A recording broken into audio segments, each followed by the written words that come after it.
Vamos a tocar nosotros en este curso que se llama Padres Formando Hijos Saludables. Vamos a iniciar nuestra lección 1 con el tema de la familia, viendo un concepto general, pero también desde diversas ópticas. Y vamos a aprender cómo convivir saludablemente con nuestros hijos ahora que no están yendo al colegio, y también esto va a servir no solo para esta etapa, sino cuando también vuelvan a ir al colegio, y siempre los conocimientos de cómo guiar a nuestros hijos siempre son importantes. No tienen tiempo, no tienen una moda, sobre todo cuando está cimentado conforme a la palabra de Dios, ¿no? La salud de nuestros hijos va a depender mucho de lo que nosotros hagamos en su desarrollo y en su crecimiento.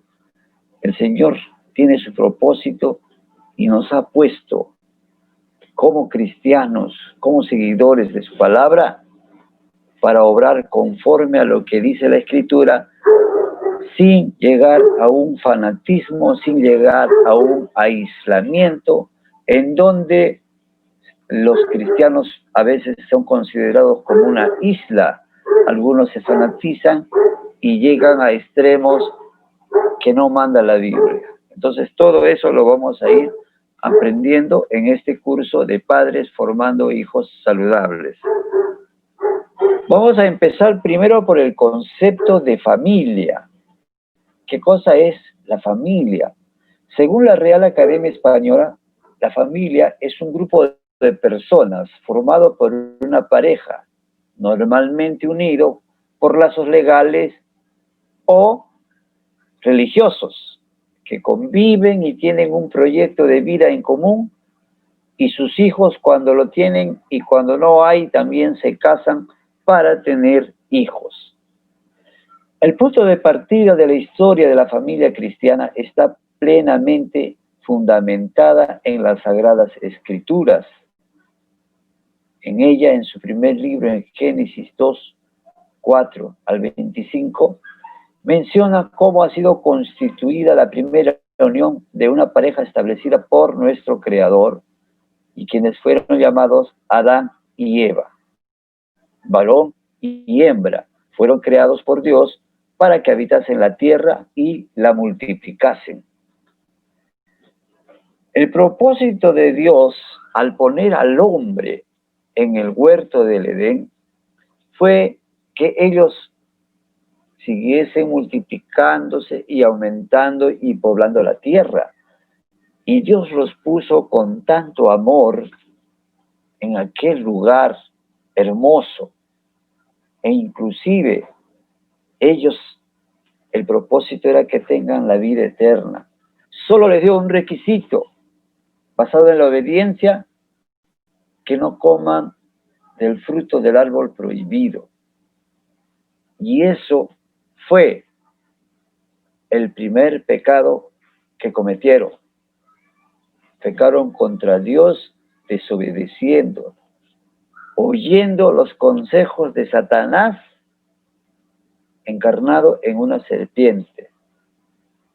Y eso es una constante, conforme vamos a ir viendo más adelante, es una constante en que el hombre cada vez siempre está dado a pecar.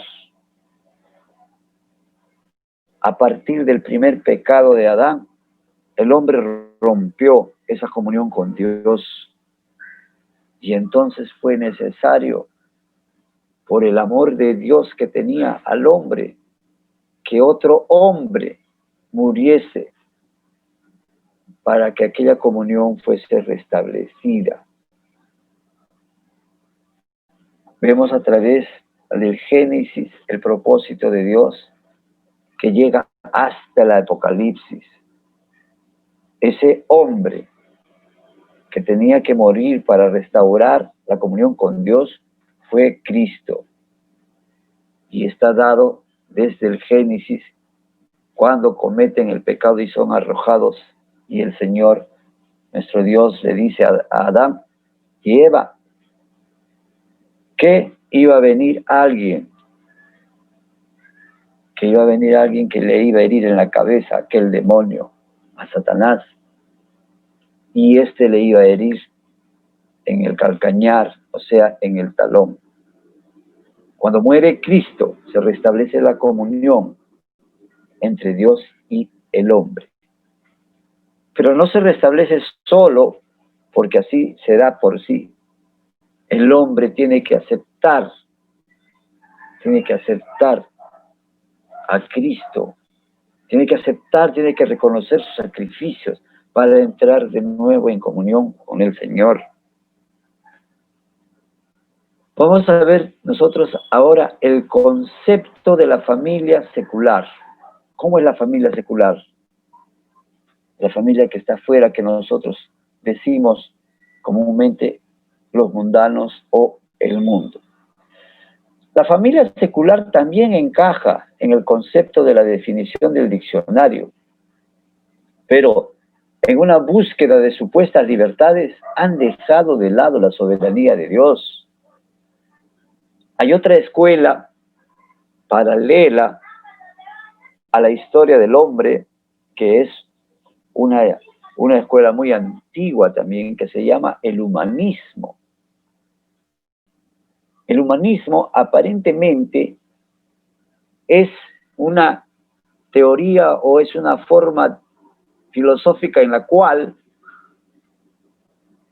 se da bastante énfasis a nuestra humanidad, se da bastante énfasis a que el hombre puede desarrollarse solo, de que el hombre puede corregirse solo.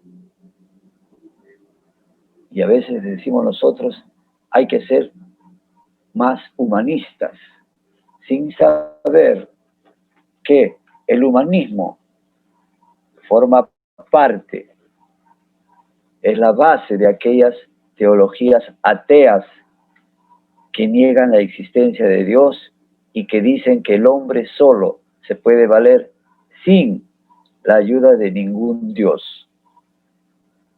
¿Por qué? Porque no conocen la palabra de Dios. Y nosotros tenemos que aprender a rebatir estas ideas a través del conocimiento de la palabra y también, como veremos más adelante, también con conocimientos científicos. Entonces la familia del mundo crea sus propios códigos, como por ejemplo, hay códigos dentro de las familias de los países más desarrollados, donde el intercambio de parejas es algo común, donde ellos por mutuo consentimiento llegan a estas prácticas. Cuando hay la figura, por ejemplo, ahora en nuestra época, dentro de los chicos, dentro de las amistades de los jóvenes que van creciendo, amigos con derecho. ¿Qué es un amigo con derecho? Significa que son amigos y que pueden tener una intimidad sexual, pero sin compromiso de nada. Porque cada uno tiene su pareja, cada uno va a hacer su vida, pero ellos deciden, como buenos amigos, decidir compartir esa intimidad. Así van creando sus verdades en el mundo secular. Entonces las familias del mundo se encuentran envueltas en crisis como las adicciones, la situación económica, la falta de comunicación, la infidelidad y la violencia intrafamiliar, lo cual trae fatales consecuencias. Esta forma de vida se traduce en baja autoestima, se traduce en prostitución, se traduce en alcoholismo, en divorcio, en la lejanía de los padres, en problemas psicológicos, depresión y fracaso escolar. Existen consecuencias de vivir en pecado o de sembrar para la carne. Gálatas 6, 7, 9 dice, no se engañen, Dios no puede ser burlado. Todo lo que el hombre siembre, eso también cosechará. El que siembra para sí mismo, de sí mismo cosechará corrupción, pero el que siembra para el Espíritu, del espíritu cosechará vida eterna. No nos cansemos, pues, de hacer el bien, porque a su tiempo cosecharemos si no nos desanimamos. Entonces, en el mundo secular, en el mundo que no tiene a Dios en su vida, todos estos problemas se acrecientan y empiezan a debilitarlos a ellos mismos en sus estructuras como familia. La falta de comunicación es una constante, sobre todo en estos tiempos donde el celular, donde la tablet, donde el internet ha reemplazado a la comunicación. Se entiende mal la comunicación, que es una forma de dialogar personalmente, con dialogar a través de las tablets, a través de las redes, a través de todos estos artículos electrónicos, y se ha perdido la comunicación. A la hora de casa, a la hora del almuerzo, todavía cada uno está con su celular o están mirando televisión, que vamos a ver más adelante lo negativo que a veces resulta. No porque sea un asunto de religión. Hasta los mismos psicólogos llegan a la coincidencia de que, por ejemplo, el televisor ya no junta a la familia, todos están mirando la televisión. Pero cómo es de paradójico las formas y las costumbres y la vida de hoy, que en algunos hogares todavía se ve televisión, y en otros ya no se ve, cada uno está con su celular, come con una mano y con el otro está mirando y está chateando. A ese nivel hemos llegado. Eso no quiere decir que el internet sea malo, que conversar por el internet sea malo, sino que hemos hecho una forma de vida y no es producto de la pandemia, eso ya hay desde mucho más antes. El Señor en su infinita soberanía usa todas las herramientas que hay, todas las cosas que hay para sus propósitos. Ahora nos estamos comunicando a través del internet, nos estamos comunicando y a veces saludamos a nuestros hermanos y tenemos nuestras reuniones a través del internet. Entonces, no es malo lo que hay, sino el uso que le das. Muchos años atrás, recuerdo un dicho, alguien de ustedes también habrá oído respecto a la prensa. La prensa decía, es el mejor invento que ha habido, se decía hace muchos años antes que saliera el internet, por los periódicos. Pero también puede ser el más malo de los inventos, de las formas de vida. ¿Por qué? A través de la prensa podían levantar a un hombre que de repente no tenía méritos, o lo podían aplastar a alguien que no le era de su círculo. El poder de la prensa hasta ahora es fuerte. Pero gracias al internet también, ya nosotros tenemos una función más crítica y a veces podemos expresarnos sobre algún comentario político, sobre alguna situación coyuntural a través de las redes y hacer ver nuestra protesta. Depende cómo lo uses, depende todo lo que Dios ha creado a través de la sabiduría es bueno, pero depende cómo lo uses. Y hablamos de la infidelidad. La infidelidad hoy en día es como el pan. Hay todos los días y hay para todos los gustos. Y contribuyen a eso las presiones de los grupos familiares por costumbre. Aquel hombrecito, aquel jovencito que quiere sentirse mejor dentro del grupo, tiene que tener 2 o 3 chicas. Y las chicas que se consideran liberadas, ¿por qué ellas tienen que ser excluidas por una sociedad machista? ¿Por qué a ellas se les debe ver mal? Ellas también tienen derecho a tener uno o dos parejas. O algunas dicen, si juegan conmigo, yo también voy a jugar con ellos. Hay una suerte de revancha. Y entonces la infidelidad está visto por todo lado, ya es casi común. Los programas de televisión, las novelas, todas tienden a presentar la infidelidad como un caso común. Los realities, la gente que está en el espectáculo, todos los días, es fuente de este tipo de comportamiento. Y la violencia intrafamiliar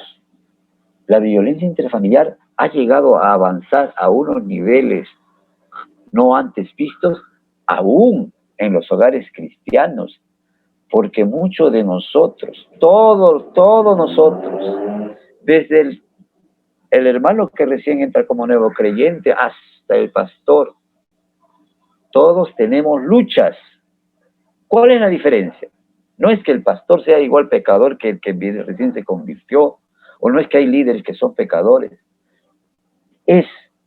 Algunos no pueden con la lucha que hay, dejan de orar, dejan de alabar al Señor, de estudiar su palabra, y entonces son presa más fácil de caer en esas sus luchas.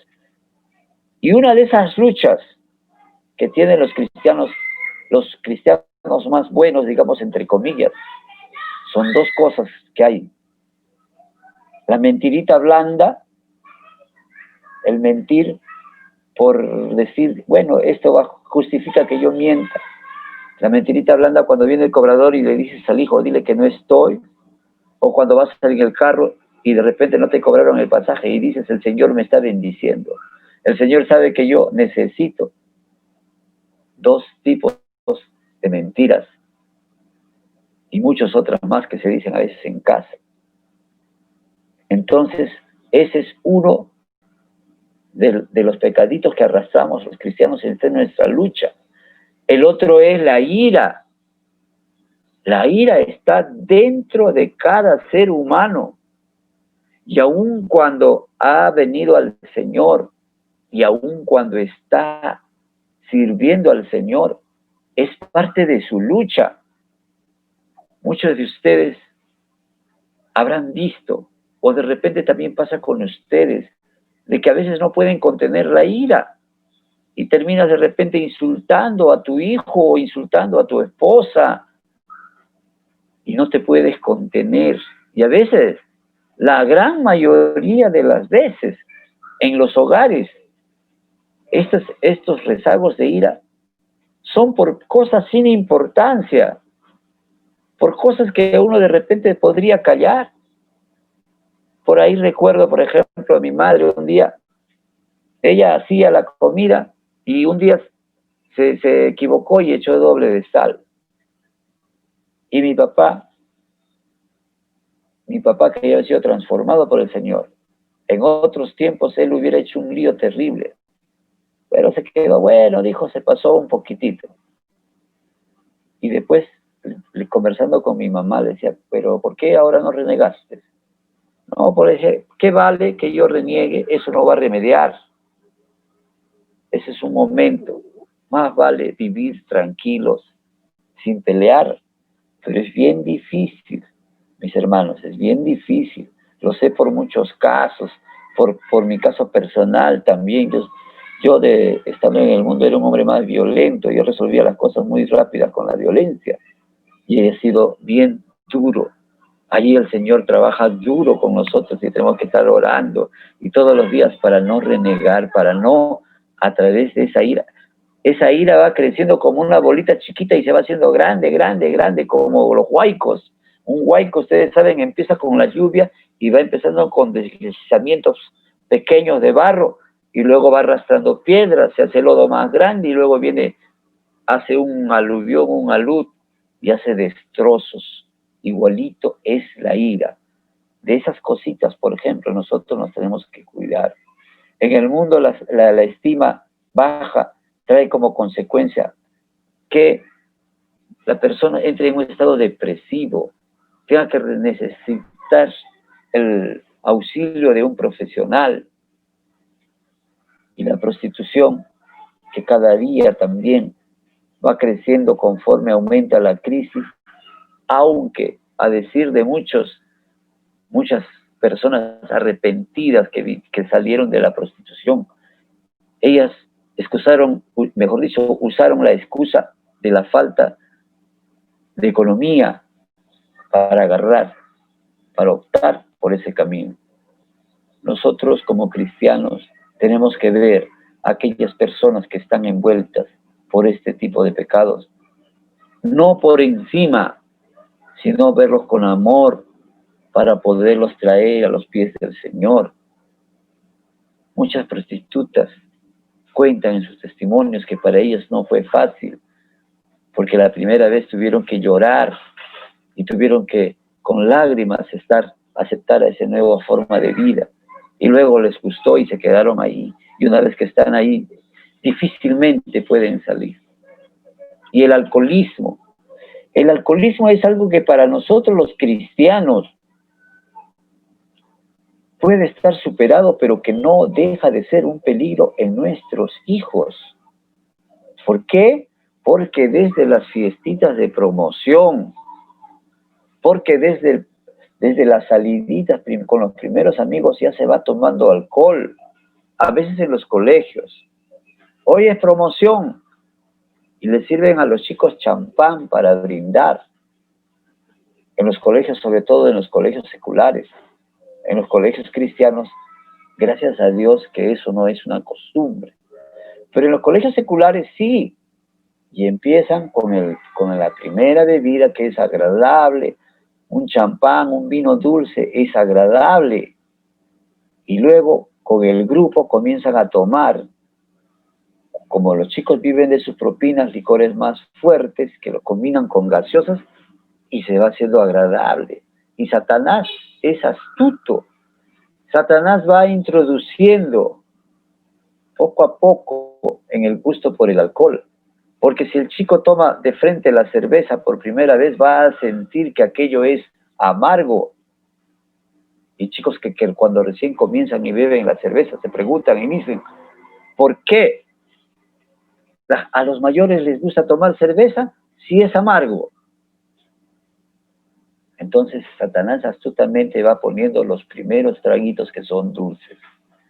Y luego cuando ellos empiezan con la cerveza, ya la cerveza es como agua, porque ellos han bebido ron, han bebido guinda, han bebido, ¿cómo se llaman estos otros tragos? Vino, qué sé yo, cócteles, tantas cosas, hasta el pisco en pisco sour, porque si lo toma el pisco puro no lo va a poder tomar y no va a querer tomar nunca más, pero si lo toma como pisco sour, que es con su piña, que con su hielito y todo lo demás, todo lo que es agradable para la carne no es agradable para el espíritu. La mayoría de los pecados al hombre le agrada, pero como vemos las causas son desastrosas. Los problemas psicológicos, la depresión, los fracasos escolares vienen porque ese chico empezó a descuidar su corazón y porque a veces los padres, a veces siendo cristianos también, vemos que los hemos criado bien, los hemos educado bien a nuestros hijos y no aceptamos y no creemos que nunca pueden verse envueltos en algo pecaminoso. Yo trabajo en un ministerio, tengo un ministerio a mi cargo que abarca desde preadolescentes, desde los 9 hasta los 12, adolescentes hasta los 15, 16 o 17 años, jóvenes hasta los 25 años, jóvenes adultos desde los 25 hasta los 40, 42 años. Y también estoy trabajando con parejas jóvenes, que son algunos chicos que han hecho familia temprano en el mundo secular, han conocido al Señor y están algunos sin casarse. Con ellos yo trabajo siempre. Y a través de ellos extraigo enseñanzas de lo que veo y de lo que refleja. Pero no es que todos sean, digamos, ya perdidos. Muchos de nosotros, ninguno de nosotros ha sido un santo y ha venido a los pies del Señor para ser un mejor hombre delante de Dios, una mejor persona, una mejor mujer. Pero mis hermanos, ustedes se escandalizarían si en algún momento ustedes pueden descubrir lo que sus hijos pequeños, adolescentes, preadolescentes, conversan dentro de las redes sociales. Ustedes como padres que tienen la principal responsabilidad de velar por sus hijos, no les den acceso libre a sus hijos sin ser controlados, al menos hasta que sean jovencitos y estén bien formados, porque las primeras charlas de los chicos preadolescentes que yo he podido ver es que ya comienzan a hablar de noviecito, comienzan a hablar de amor y comienzan a hablar de esas cosas y comienzan a hablar de los vicios, de los juegos, de las estrategias. Chicos cristianos, en colegios cristianos. Yo les comparto esto para que ustedes se tomen el tiempo de ver, de revisar qué es lo que sus hijos ven, con quienes se juntan. Y eso no significa que uno es totalitarista. Eso significa que uno tiene que tener cuidado de nuestros hijos, como vamos a ver en el curso más adelante. ¿Cuál es nuestra misión como padres? Ahora vamos a ver la familia cristiana. Podemos decir también que en una familia cristiana se destacan los valores que se fundamentan y sirven como base para que desarrolle en todo el grupo familiar un excelente compañerismo lleno de mucho respeto y de mucho entusiasmo, en el cual todos trabajan en armonía y dedicación. Los valores que más sobresalen entonces en este vínculo familiar son el temor a Dios. Cuando hablamos de temor a Dios, no hablamos de seres asustados, personas asustadas ante la presencia de Dios. Y habría que considerar algo que es muy importante. Muchos de nosotros, cuando cometemos una falta, buscamos la forma de escondernos porque tenemos vergüenza. Si por ahí, de repente con la esposa en la calle, estás discutiendo, de repente dices, ¿no habrá algún hermano cerca por acá? ¡Ay, qué vergüenza! Si de repente fallaste en algo y te sientes mal y dices, felizmente no hay nadie que me vea. Pero el principal temor es a Dios. Y ese temor, como le digo, no es de miedo, sino es de respeto, es de amor. A Dios hay que amarlo, hay que respetarlo porque es grande, es como muchos de nosotros hemos tenido la bendición de tener algún padre o de tener una madre que se preocupa por nosotros y lo miramos con respeto. Y a Dios hay que mirarlo siempre con respeto. Porque también, mi hermano, si tú quieres esconderte y estás haciendo algo mal, no pienses que Dios está arriba en los cielos y que de un momento tú puedes sacarle la vuelta, como se dice criollamente. Puedes tú evadir a ese Dios que te va a ver. Dios está en todo lugar. Por eso una de sus cualidades es que es omnipresente. Cuando tú estás a punto o estás cometiendo algo, a punto de cometer un pecado o estás a punto de eso o lo estás haciendo, piensa que Dios está ahí, está a tu lado, porque Él es espíritu y está en todo lugar. A veces no alcanzamos a entender y a comprender, lo tomamos como una especie de cuento. Yo recuerdo una historia un poco triste dentro de la iglesia a la cual asistí y de la cual, viendo algunos casos así, en otras también me fui alejando del Señor. Una hermanita que era parte de la iglesia, era dirigente de la iglesia, estaba en amores con el hermano que era el líder de los jóvenes. Y todo fue un escándalo. Y cuando fueron, buscaron un lugar donde esconderse, donde guarecerse. Y después cuando se arrepintieron, al menos de parte de la hermana fue algo emotivo, que dijo, yo trataba de esconderme, de que me viera, de mis familiares, de mis hijos, de mis amistades, pero no me podía esconder de Dios. Por eso volví al Señor arrepentida. Y volvió arrepentida al Señor. Nosotros cuando hagamos algo tenemos que tener en cuenta que nuestro principal temor no es que nos vean los demás, es ese Dios que nos está viendo, al Dios que no lo podemos engañar y del cual no nos podemos ocultar. El otro principal valor que tenemos que observar y conservar en nuestro hogar es la oración. La vida de la persona que busca agradar a Dios mantiene una vida de oración diaria y permanente. Salmo 55, 17 dice, en todo tiempo hay que orar al Señor, en la mañana, en la madrugada y al atardecer. Cuando dice el Salmos en esta mañana, atardecer, se está refiriendo a la forma del calendario hebreo, donde el día comienza a las 7 de la noche. Pero nosotros, se aplica a nuestro contexto, mañana, tarde y noche, y no a una oración por compromiso a la hora de comer, o como el católico que se hace la señal de la cruz al salir y al venir. Eso no es oración. Oración es doblar tu rodilla y entrar en comunión con el Señor. Pero no solo por compromiso. Y saben, mis hermanos, yo les confieso algo que para mí también, cuando yo empecé mi vida espiritual, me gustaba cantar, aprendí a tocar guitarra, formaba parte de un coro, pero la oración le corría. Y a veces cuando quería orar, decía, pero no tengo ganas de orar, más tarde oraré.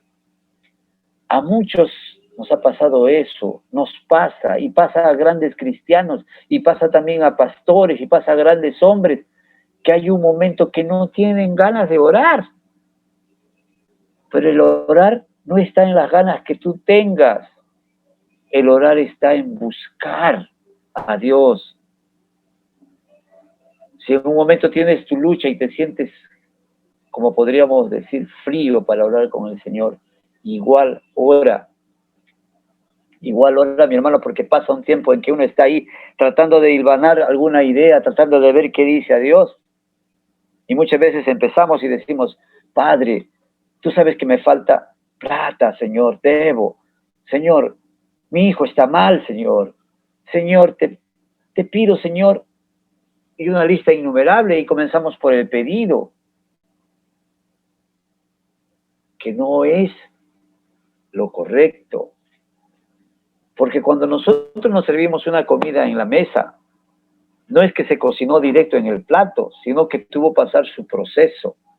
Tuviste que picar las verduras, la carne, tuviste que sazonar, tuvo que pasar un tiempo de cocción con todas sus medidas de los ingredientes que necesita y de los condimentos que necesita para ser agradable al paladar. Entonces, cuando nosotros oremos, es bueno que también sepamos cómo orar para enseñar a nuestros hijos. El Padre Nuestro no es para orarlo literalmente y repetirlo, porque ahí ya no es una oración, sino es un rezo.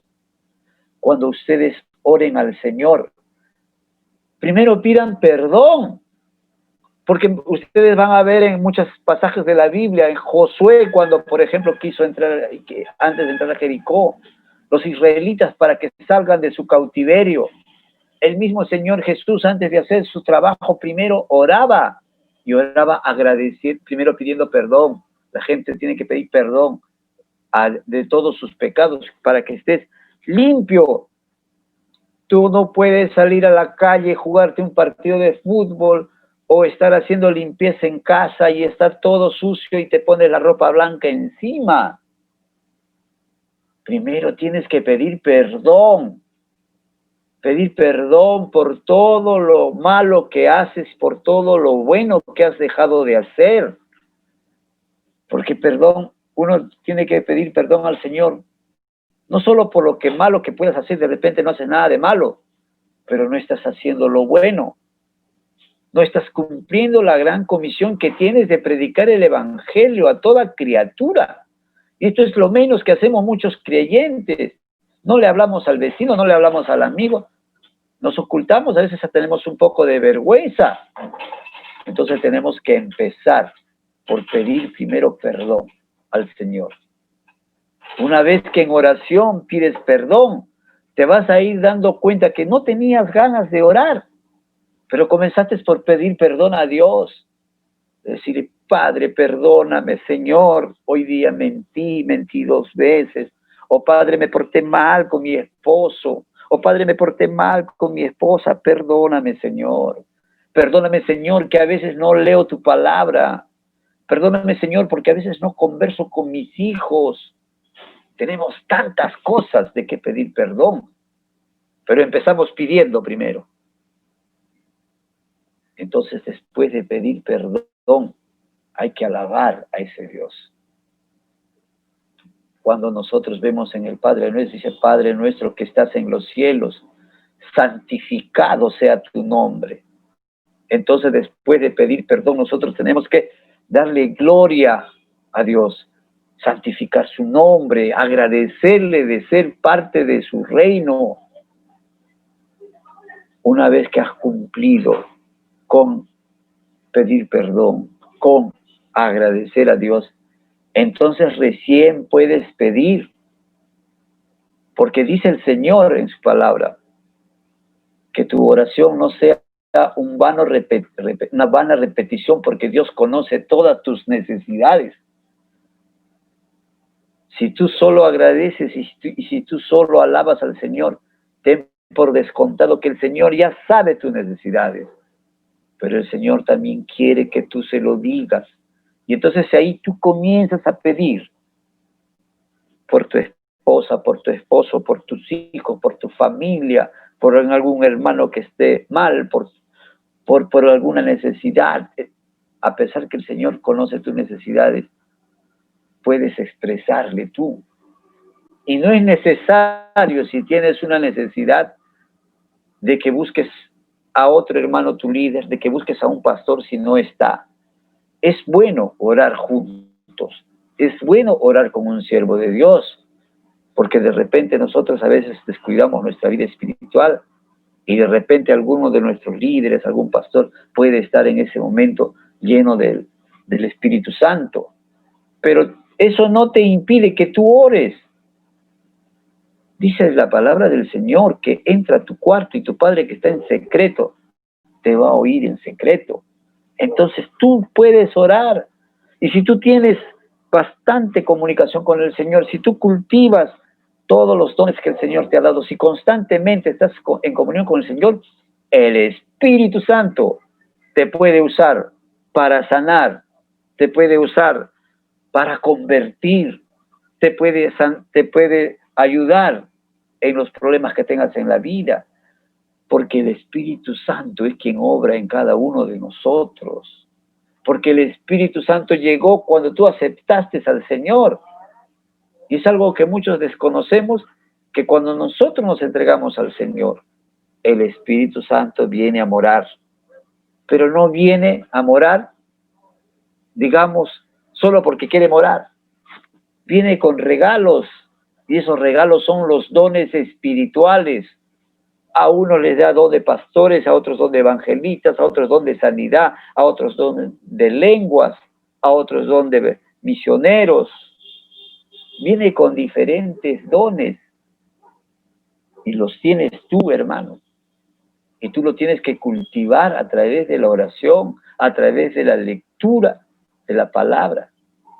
Y lo que es más, tú tienes un mandamiento como cristiano. A ti Dios te dio la salvación. Esa salvación, esa gracia de Dios la tienes que compartir con otros, con aquellos que necesitan. Otro de los principales valores que nosotros tenemos que conservar en el hogar es el agradecimiento unos a otros. Gracias, mamá, por prepararnos un delicioso almuerzo. Gracias, papá, por procurarnos el sustento. Y ahora en estos tiempos que hay un poco más de visión de familiar, de que delante del Señor, sobre todo, cada uno de nosotros ya no tiene unos roles encasillados en que el papá no puede cocinar o que la mamá tiene que ser como una sirvienta en casa. No recibe pago, pero sí tiene obligaciones. Nosotros como cristianos tenemos que ser gratos con todo, agradecidos. Entonces el agradecimiento tiene que estar en nuestro vocabulario, tiene que formar parte de nuestra vida. Gracias, mamá, gracias, papá, gracias, hijo. Si el chico tiene que te trae las pantuflas, llegaste cansado, te trae las pantuflas para que veas tu televisión. Gracias, hijo. Y el hijo también. Si el papá le dedica un momento para jugar, para salir, para correr, gracias, papá. O saliste a la calle, viniste de pasear, gracias. El agradecimiento es fundamental. En conclusión, entonces, la familia cristiana, en nuestra familia cristiana es importante señalar que hay un ambiente sobrenatural en donde fluyen los beneficios instaurados para la familia de Dios. Y me dirán de repente ustedes, hermano, que eso de sobrenatural suena a mágico. Es más que mágico. Es más que mágico porque en cada uno de nosotros está obrando el Espíritu Santo. Si tú, mi hermano, no estás cumpliendo con leer su palabra, con orar, con buscar aprender más de la palabra del Señor, con predicar a tu prójimo, a tu amigo, entonces no vas a sentir ese beneficio sobrenatural que es el Espíritu Santo fluyendo en ti. Muchos de nosotros, los cristianos, hemos agarrado al Espíritu Santo, digamos, hemos recibido, y ahí lo tenemos guardado. Y si lo tenemos guardado, estamos entristeciendo. Y la palabra del Señor es clara cuando nos dice, cuidado con contristar al Espíritu. No solo con actos malos se contriste al Espíritu, se contriste también cuando tú no haces nada para que este Espíritu crezca, trabaje contigo, en tu vida, en tu corazón. Cuando no cultivas los dones que el Señor te ha dado. Muchos de ustedes recordarán la parábola de los 10 talentos, que vino un señor, un dueño, un hombre que tenía mucha capacidad adquisitiva, tenía una buena economía, y le fue repartiendo talentos a varios. Pero de todos aquellos, uno no hizo la voluntad del hombre que le dio el dinero, lo mantuvo oculto. ¿Qué pasa con un dinero que está oculto?